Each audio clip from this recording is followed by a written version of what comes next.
सुनेंगे माँ कालरात्रि की व्रत कथा। शारदीय नवरात्रि के 7वें दिन यानी आज माँ कालरात्रि को पूजा जाता है। ये दिन माँ कालरात्रि को समर्पित है।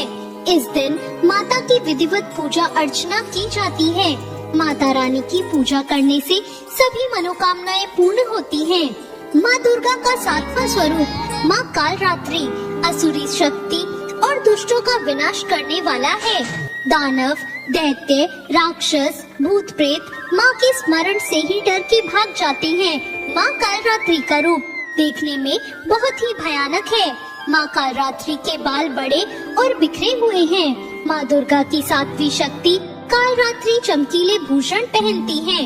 माता रानी की 3 आँखें हैं। माता कालरात्रि का रूप उग्र है। उनका रंग सांवला है और वो गधे की सवारी करती हैं। वो अपने गले में खोपड़ियों की माला पहनती हैं और उनके 4 हाथ हैं। आइए जानते हैं माता कालरात्रि की कथा। जब शुंभ और निशुंभ और रक्त बीज जैसे राक्षसों ने तीनों लोकों में हाहाकार मचा दिया, तब सभी देवता इससे चिंतित होकर शिव जी की शरण में गए और उनसे सृष्टि की रक्षा के लिए प्रार्थना करने लगे। भगवान शिव ने माता पार्वती को भक्तों की रक्षा के लिए दैत्य का वध करने को कहा। शिव जी की बात मानकर माता ने दुर्गा का रूप धारण कर शुंभ निशुंभ का वध कर दिया।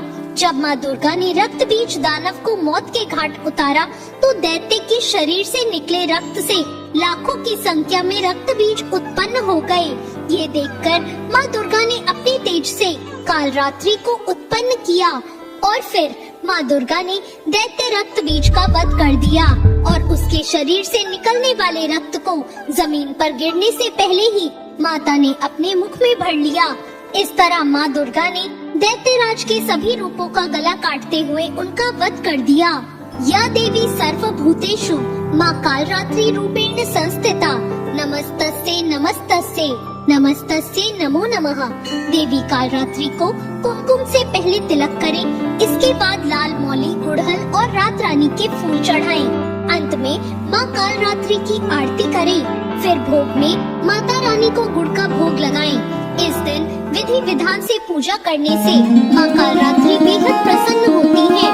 भक्त सप्तमी के दिन देवी को श्रृंगार भी चढ़ाते हैं, जिसमें सिंदूर, काजल, कंघी, बालों का तेल और अन्य चीजें शामिल होती हैं। देवी की पूजा करने से ग्रहों के दुष्प्रभाव खत्म होते हैं और सभी के जीवन में खुशियाँ आती है।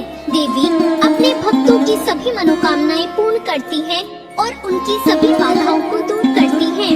माँ कालरात्रि को गुड़ का भोग लगाकर उसे ब्राह्मण को दान करने से शोकों से मुक्ति मिलती है। सभी प्रकार के संकटों से भी रक्षा होती है। तो ये थी आज की कथा।